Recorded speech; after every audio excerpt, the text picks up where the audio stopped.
Back in the mid-1970s, there were just 3 channels on British TV, which meant both a restriction on how much pop music could be shown and a need from the mainstream broadcasters to provide children's programming. One of the spaces designated for kids was ITV's lunchtime slot, when it was expected that preschoolers and primary schoolers alike could tune into shows like Rainbow, Pipkins and others. One of the more curious shows to fill the slot ran for 3 series between 1975 and 1978, but was quickly forgotten and now remains mostly ignored by the manufactured nostalgia TV shows and magazine articles. Like many of the weirder kids' TV shows of the time, it somehow slipped through the cracks.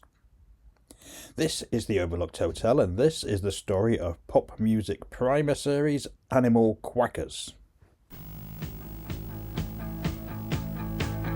Do you believe in rock and roll?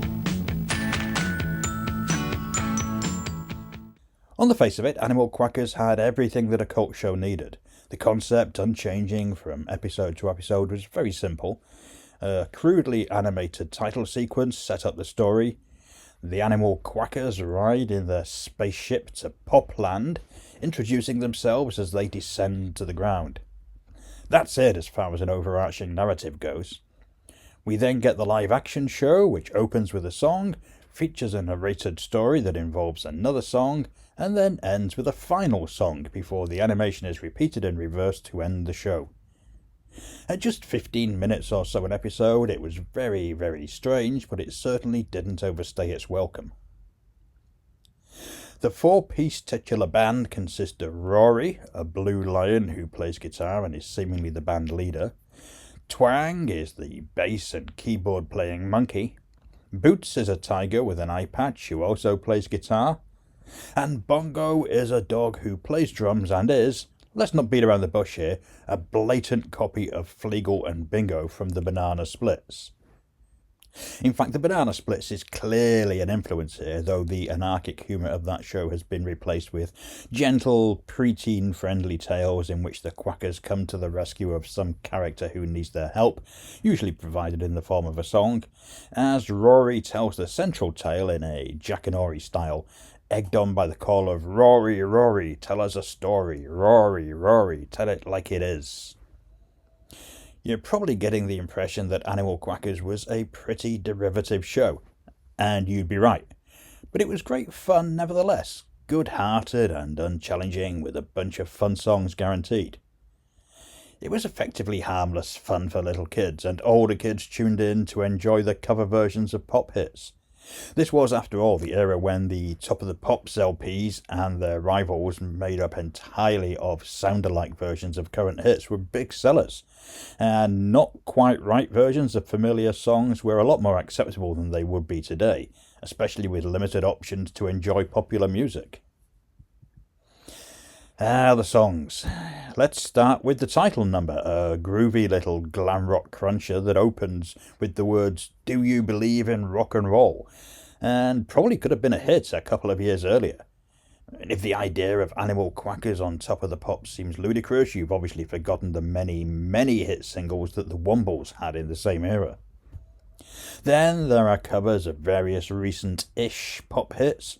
Some obvious choices like Sweet's Blockbuster and Mud's Tiger Feet, both huge stompers that you can hardly go wrong with, and more left field choices like Lucy in the Sky with Diamonds, clearly deemed safe for kids despite the drugs connection, and A Little Help from My Friends. Less impressive in the later series are the nursery rhyme songs and ditties like the Teddy Bear's Picnic that the band were made to play, presumably because somebody decided that tracks like Drive My Car or lyrics like He'll Steal Your Woman Out from Under Your Nose and I'll Get High with a Little Help from My Friends were perhaps not ideal for the preteen crowd. The Kwackers were actually real musicians beneath the costumes.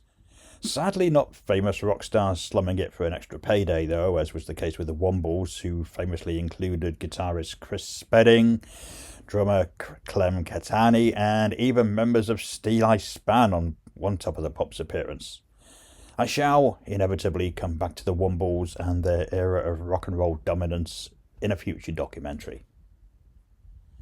In the first two series of Animal Kwackers, it was Roy Apps playing Rory, Nick Pallett as Twang, Tony Hannaford as Boots, and Jeff Nichols as Bongo. But by series 3, there was a completely new lineup, with Bev Doyle taking the place of Rory, Step Holsworth as Twang, John Bassett as Boots, and Atalanta Harmsworth as Bongo. It's doubtful that most people noticed, even though Rory's distinctive voice had now clearly altered considerably. But it's likely that a large portion of the audience for the show would change from series to series, given the age range that it was pitched at. Even though the show only lasted a few years, you could easily outgrow it during that run. By this final season, the show had evolved to feature new, flashy opening titles and animated stories, but it wasn't enough to save it.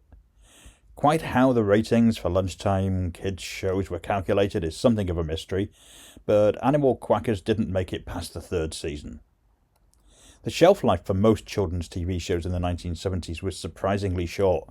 Few lasted more than a couple of seasons, but feel longer because they would be constantly repeated for years afterwards. For the Kwackers, perhaps it was musical differences. Or perhaps, like many other mid-70s pop acts, they'd run out of steam and fell victim to the punk and disco revolutions.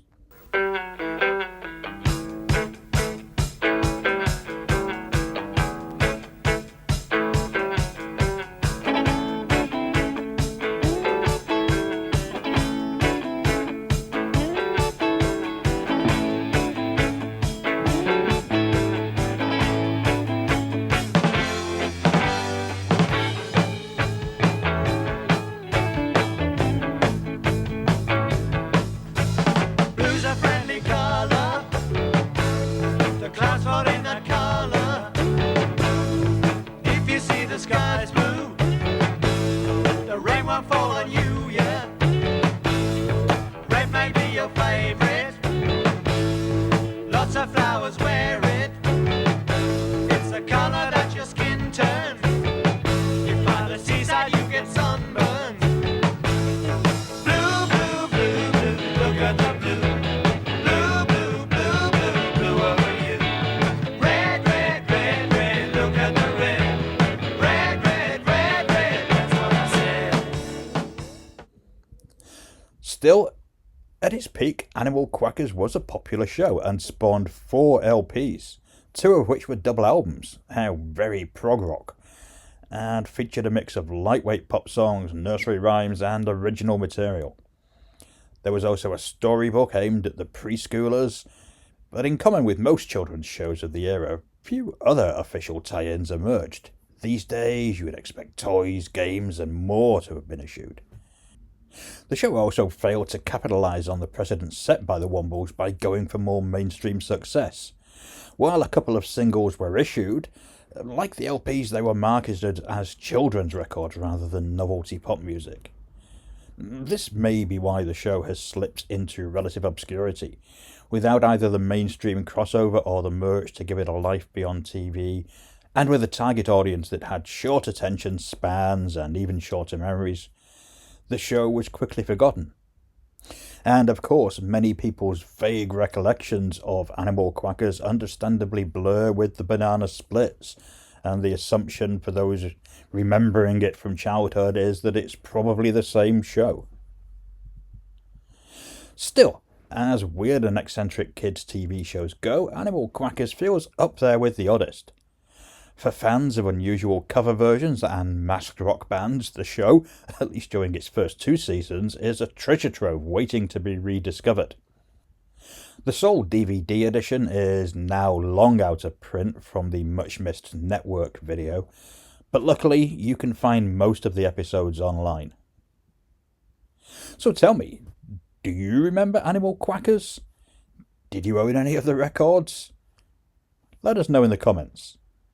As always, if you enjoy this sort of cultural archaeology, then make sure to give this video the thumbs up, and if you haven't already, why not subscribe so you never miss another post.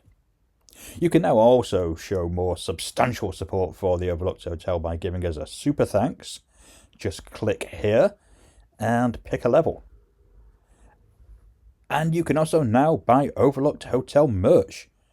Just the thing to make you the envy of friends, enemies, families, and complete strangers. Check out the link below. Thanks for watching, and I'll see you again soon.